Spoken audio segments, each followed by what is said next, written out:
Hi there, and welcome to the Salt and Pepper, where we cook for real life using real food and we keep it real simple. And today's video is part 2 of a 2-part series on accessories and configuring the Ninja Foodi for pot and pot cooking. So I will link to the first video right up there so you can check that out if you haven't seen it yet. This video is going to be specifically about baking and what type of accessories you may want to consider for your baking needs. So before I get into ones that you can purchase on Amazon or Pampered Chef, let me just talk about something you might already have at home. So if you have a casserole dish of any size that will fit in the Ninja Foodi, you can use it, if it's oven safe, using the bake roast feature. And if it's broil safe, then you can use it even using the broil function. So this one fits right on the rack. So what I suggest you do is look through your cabinets and take a peek to see what you have and see if they fit. And if they fit, you're good to go. So this would be a perfect pan to make brownies in. Or a small square, like square bars, you know, like a cinnamon apple bar for fall, that would be great. So just keep that in mind. Before you go and buy accessories, you might have something at home that will fit. Now, in my opinion, and this is just my opinion, one of the most important accessories if you are going to bake in your Ninja Foodi is a Springform Pan. You can make so many different types of desserts and baked goods with a Springform Pan. And I recommend getting a 7-inch. Yes, an 8-inch will fit. The reason why I recommend a 7-inch is because that's what most recipes are written for. And it is more common in pressure cooking even with the Instant Pot to use a 7-inch. So I really recommend that size, but if you get an 8-inch, you just know you will have to adjust the recipes a little bit to get the height on that because it's a wider diameter. This is a Springform Pan, and I bought mine through Pampered Chef. You do not have to get one from Pampered Chef. You can get them on Amazon. They're all over the place. But this one is a very good quality. It is thick-walled. It holds up so well. It doesn't rust. So I thought that paying the extra money for a good quality pan was certainly worth it to me. If you're new to baking and you're not sure you're going to like it, then certainly you can buy a less expensive one. But just know the quality is probably not going to be as good. So a Springform Pan has 2 sections to it usually. There is a flat part and then the round part that fits over top, which makes it really nice when you're making cheesecakes and other desserts because you can just unclip it and pull it off and you'll have nice edges and still have a base with your crust there. So the way you put a Springform Pan together is you set the bottom in, it goes into little grooves and then it snaps into place. Now, a Springform Pan by design is not leak-proof, so you don't put really thin batters or liquid in here. It would just leak out. This is for thicker batters, whether it's a crusted dessert like a deep dish apple pie or a cheesecake, or even cornbread would work fine in here. But something that's really liquidy would just sort of leak out, so you wouldn't want to use it for that. You could certainly use one of the Fat Daddy-O pans for a batter that's a little bit more liquidy. So a Springform Pan, 7-inch is definitely what I recommend, whether you get a good quality one from Pampered Chef or another type on Amazon, it's fine. Now, home pressure cooking has a pretty cool setup for a Springform Pan, and I've used it several times, and I really, really like it. So this is also a 7-inch, same size. So this is another great option, and it gives you a little bit more flexibility, honestly. So this one has 2 parts to it. It has the flat edge that I just showed you, and then it also has this really cute insert that goes in that turns it into a Bundt Pan. So again, you just click it into place there, and I didn't actually get it totally in. There's little grooves that it sits into. There we go. And then it turns your Springform Pan into a little Bundt Pan with a really cute design. So this works great as well. I still didn't get this in there, right? There we go. You just have to lift up a little bit because of the bottom. But it works perfectly, and it gives you that center that really helps when you're baking denser products in the Ninja Foodi. I talked a little bit about that in the first part of the series, and there are some ways that you can kind of modify a regular pan to do the same thing, and I'm going to show that to you in just a minute. But this makes it really nice, and it really puts out a nice product. I've used it many times. You can find this in my Amazon store, and I will link to the product below, of course. The other pan that is a nice little cute, I think it's just a 3-cup. It's a little Bundt pan. It has a beautiful flower design. I absolutely love it. I have not cooked in it yet, but I'm planning on cooking in it plenty of times because it is so cute. This would be a smaller cake or cornbread or something like that, but it is absolutely beautiful. It is great quality. It has nice thick walls. You know, I'm always saying it's thick walled. That is quality, guys. When it's real thin, it conducts heat too much and burns your edges. So this one I just know is going to be perfect. I can't wait to really start using it. So those are the Bundt pans. There's also a tube pan. So if you wanted to make something that didn't have any decorative top, you could use a 7-inch Fat Daddy-O tube pan. And again, I do use this. It works great. You have the center, so you don't have the issues with the center not getting done. So another great option for baking. If you wanted to stick with your Fat Daddy-O pans or whatever good quality pans you have, you can. If you're doing a 6-inch, that probably won't require any adjustments as far as the center not getting done. I think you're gonna be fine if you're using a 6-inch. But a lot of times we wanna make a full-size cake, which would be an 8-inch cake. And in fact, I do that. I do a double layered apple cake that is absolutely delicious and super easy to make, and I'm gonna link to that recipe right up there for you. That's a pressure cooking recipe, and I did not use a heating core for that, and it worked fine, but it's a fruit cake of sorts. It's an apple cake, so I can get away with a nice dense center. If you wanted something more like, if you wanted to make a box cake, for example, and you don't want you don't want to pressure cook it, you want to bake it. The best way to go is to use a heating core right in the center there, pour your batter in, and this will conduct heat through the center of your cake so the edges and the center get done at the same time. Because that is a common problem with baking in general, but certainly in the Ninja Foodi, is that the edges get done and the center is completely raw. So you can use one of these heating cores. They are in my Amazon store, and I will link to that below. The other thing is, though, because I am all about using what you might already have at home, if you have a biscuit cutter, you can use that as well. You can just set it on the bottom, pour your batter in, and then when you flip your cake over to cool, you just pull the center out. You just pull the biscuit cutter out. And you might have a little hole in the center, but usually I just take whatever batter was in there and just plug it back up. Or you could do what I did in my cascading candy cake and fill it with all kinds of candy. And that is a great recipe too. It's super fun to make, and I will link to that right up there. All right, so let's say you want to make a double layer cake. You can certainly do that in the Ninja Foodi, and this is how you would do it. So you would put your 8-inch pan, or it could be 6-inch, or it could be 7-inch, whatever fits on the pan, as long as you have 2 of them, and they have to be flat-walled. And that means that one will not sit and nest in the other one. So a lot of times with cake pans, they are shaped so that one will nest right inside of the other. So let's say these were the same size. They would fit right inside because of the way the walls are constructed. So in order to do this, you would need flat-walled pans, which the Fat Daddy-O are, and you can simply stack your cake layers on top here. So what you would do is stack these. I'm going to move this rack because we're actually not going to use the rack for this configuration.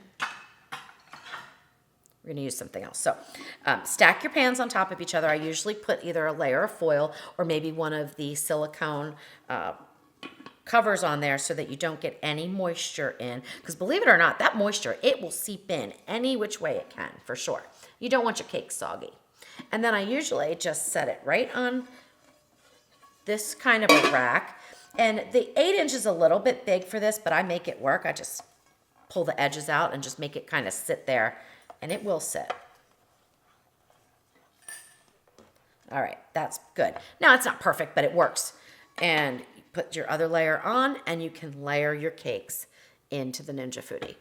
And that will work perfectly. So you can make a double layer 8-inch cake in the Ninja Foodi. So that's super exciting because that's like a full-size cake, guys. And then you can cut it and layer it and do all kinds of fancy stuff. All right, so let's talk about baking breads and quick breads. And what I mean by quick breads are those batter breads like cornbread or zucchini bread or banana bread that you just whip together, and they're leavened with baking powder or baking soda or both, and you can cook them in the Ninja Foodi very easily. So what I usually use is a Fat Daddy-O pan, a loaf pan. And again, I am just really in love with Fat Daddy-O products because of the way they cook. So there's also a different type of pan that you can use that is darker, obviously. It's got a darker finish. It's nonstick, and it's directly from Ninja, although you can order it in the baking kit on Amazon as well. So you can see the differences in sizes. This one is a little bit bigger, and this one obviously is a little smaller. You can also see that one is light colored and one is dark colored. I prefer the light colored smaller one, and you might say, well, why is that? Because I want to make a full-size loaf of bread, and you certainly can do that, especially if you're going to make a traditional yeast bread. You can certainly do that. But again, we have issues because of the depth. There's issues with it getting done. So you could still use a heating core in there, whether you're doing a quick bread or a traditional type of yeast bread. But I prefer to use the smaller size. I have had enough issues and had to troubleshoot with a full, with using this size and getting it to cook all the way through without drying out and burning the edges. So I just feel like a little bit bigger of a pan would even cause more issues. So if you're just starting out and you don't know which one to buy, I would certainly get the smaller size and get the Fat Daddy-O version. The lighter color also plays a part. It's different material too, so that plays a part. But the lighter color plays a part is that it does not heat up or brown as much or as quickly. And you might say, well, that's not what I want. I want my cakes and stuff to be brown. And you do, but you don't want the edges to brown and the bottom to brown before the center cooks. So this is another way to help balance that out and get everything to cook evenly. And you can still use your heating cores if you wanted to inside of that. So I love this. Now, if you're making meatloaf, this is probably going to be great too. Or you can make little meatloafs, you know, whatever you want. But for baking purposes, I do prefer the Fat Daddy-O light colored pans. All right, so that's just a brief overview of baking. I could really spend hours probably talking about baking, and you don't want to listen to that. Or maybe you do. Maybe if you do, leave me a comment and let me know you want more information about baking, and I will do another video on it that gets a little bit more in depth. All right, so now this is another option is a square pan, and it does fit on the rack. So when you're going to buy a pan, especially when you're going to buy a square pan or a rectangle pan for the Ninja Foodi, the sizes can be misleading a lot of times. So I urge you to use caution when purchasing. You want to make sure that when the square or rectangular pan has a lip on it, like this one has a lip on it, that lip is not so big that it will not fit, that the edges will like kind of hit there or just barely fit. That has happened to me on more than one occasion, and I had to return the item, and that's just a hassle. So you wanna get the right size the first time. So this is the biggest square pan that I have found that will fit in the Ninja Foodi. It is another Fat Daddy-O product, and let's see what the size is because I cannot remember off the top of my head, so let's give it a quick little measure here. The inside looks like it's about 6 inches by 6 inches, but the outside is 7 by 7. So you would want to make sure the whole size does not go over the 7 inches, or it's not going to fit in the Ninja Foodi. And I mean, don't quote me on that. You might be able to get 7.5, but I don't think so. I really think that this is the biggest that you can go. So that's 7 inches on the outside. And a lot of times in descriptions, they don't let you know that. So look, if you're on Amazon, look in the question section. That is a great way to find out, did somebody ask, does this fit in the Ninja Foodi? Because believe it or not, the Ninja Foodi is super popular, and a lot of people are asking those questions, and other people will chime in and say, yes, it does, or I haven't tried it.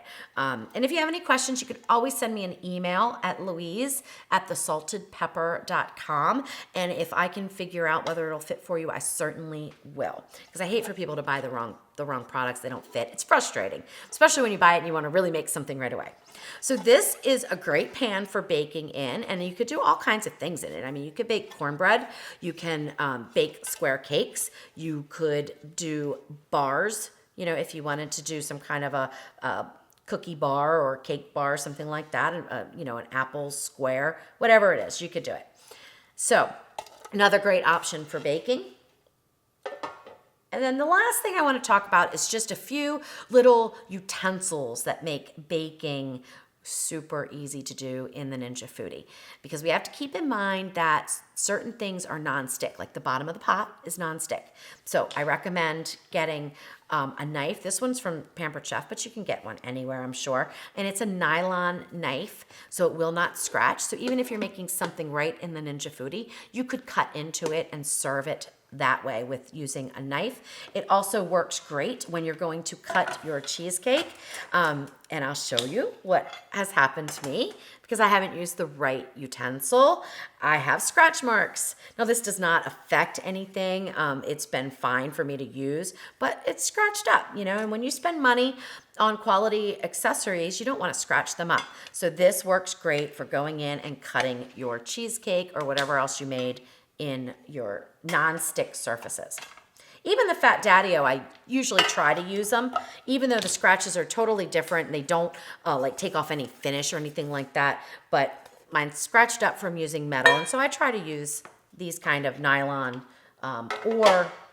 or silicone. Silicone's another option. Now, obviously, you can't really cut with this. I mean, I guess you could go in there and cut, but these are great for stirring batters and stirring things in the Ninja Foodi. So I really recommend getting some good quality, high heat resistant silicone spatulas. These are like a godsend to me. I absolutely love them. These are from Pampered Chef, but just make sure that they're good quality and that they are high heat resistant, up to at least 400 or 500 degrees.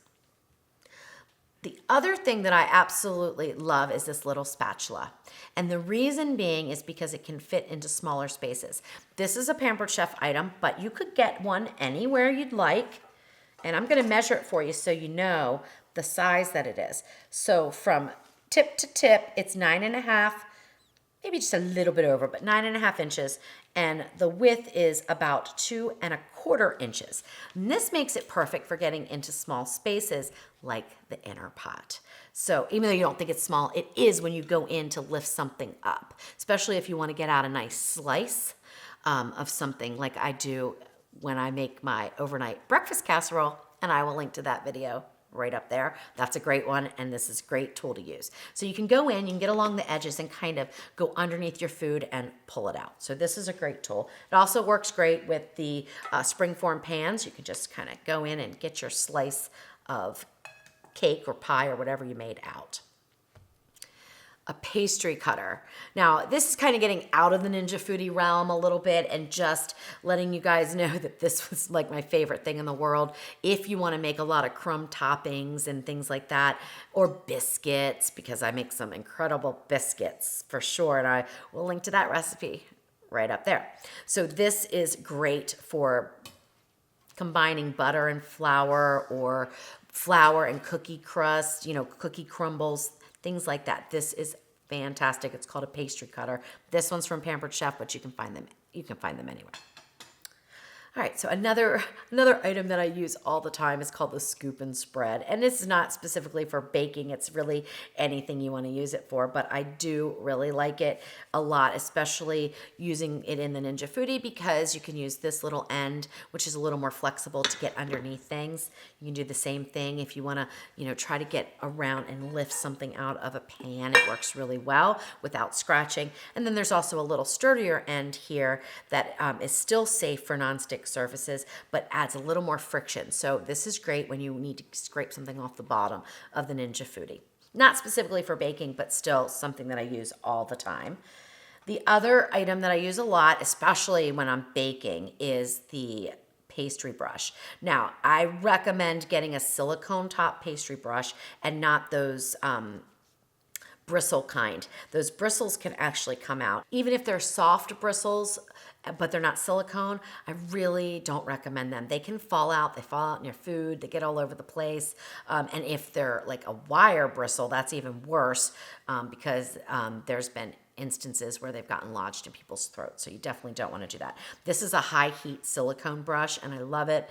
And I use it a lot to butter or grease your pans, as well as putting an egg wash on things. So this is perfect for doing that when you want to brown up the top of your baked goods. So this works perfectly. I really recommend this one. This one's from Pampered Chef, but as long as it's a high heat silicone durable brush, you're good to go.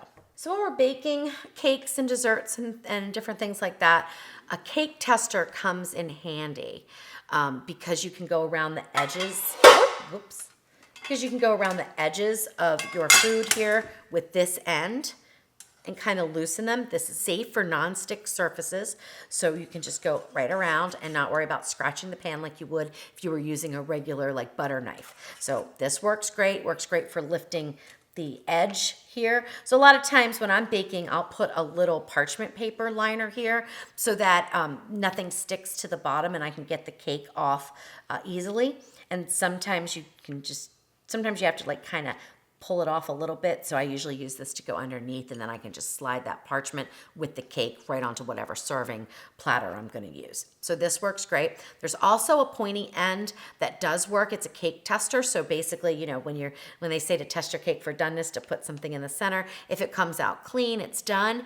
However, this one's tricked me a couple times, and I've thought that, and not because of this one, just because cake testers in general, sometimes you'll put it in and it'll come out clean and you still have a raw center. So the best way to test for doneness will be to use a good thermometer. And the one that I have recently purchased, because I had a thermometer that I'm telling you took probably 1 minute to register the temperature, and you don't want that. You don't have all that time. Plus, when you're checking for doneness on baked goods or breads, you don't want to let the heat out all that time. So you want something that's going to be pretty fast. There is a really nice thermometer by, I think it's Thermo. However, it's like $100. So that was a little pricey for me. So I bought one that's a Thermo Pro. It folds up. It is large, but it works really well. It fits in your drawer. Then when you're ready to open it up and use it, you just open it up, turn it on, and this thing will register in a couple of seconds what your temperature is. And most baked goods, not all, but most baked goods, shooting for a temperature of around 200 degrees is going to be the perfect temperature, and it will be done all the way through.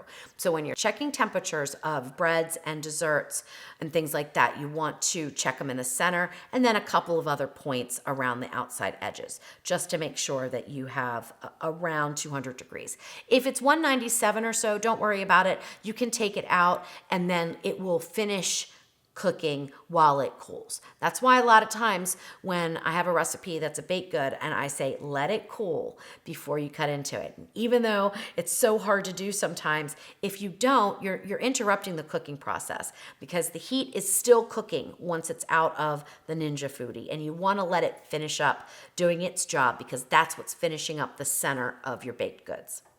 So as we know, the Ninja Foodi gets super hot, whether it's under pressure or whether we're using the Tender Crisp lid. It gets really hot, and it's a deep pot. And when you're reaching in to get things out, you want to be protected. The best gloves that I have ever found, and this is not just for the Ninja Foodi, this is for any kind of cooking, are these heat-resistant gloves. They're made from the same material as, I think, like what firefighters use to protect themselves. So you can tell that they're really heat resistant. Now, they are not steam resistant, okay? So they're not waterproof. If they get wet, you can feel it a little bit, but they don't burn you, so to speak. But you can't just like stick your hand in a pot of boiling water. That's not going to work. That's not what these are for. These are for lifting things out when you're going to need to get in deeper, and those little mitts don't really work that well for that. I have burned myself many times using the little mitt. So I have now gone to these full gloves. It's also great for picking the whole pot up because you can really grip it, and grip it well. Because if this is full of food, it could be pretty heavy. So, you want a good grip on it, and you don't have to worry about grabbing racks and things like that. They go up, good amount on your wrist, so they give that protection if you're like leaning over like I do, and then all of a sudden maybe my arm drops or whatever, and you don't accidentally burn yourself on the lip. So that about wraps it up for the second part of this two-part series on baking, the types of pans that I recommend, and configuring the Ninja Foodi for various pot-and-pot cooking techniques. So if you missed out on episode 1, be sure to click on that at the end so you can see that. And if you have any ideas for other cooking series that you want me to do that don't involve recipes, like just different things you want to learn about, please leave me a comment and let me know, and I will get working on those right away. If you haven't subscribed to my channel yet, you can do that right over there. If you like this video, give me a thumbs up. Make sure to turn on the notification bell so you get notified when I put out a new video. And I appreciate you so much. I love you. I'll see you in the next video.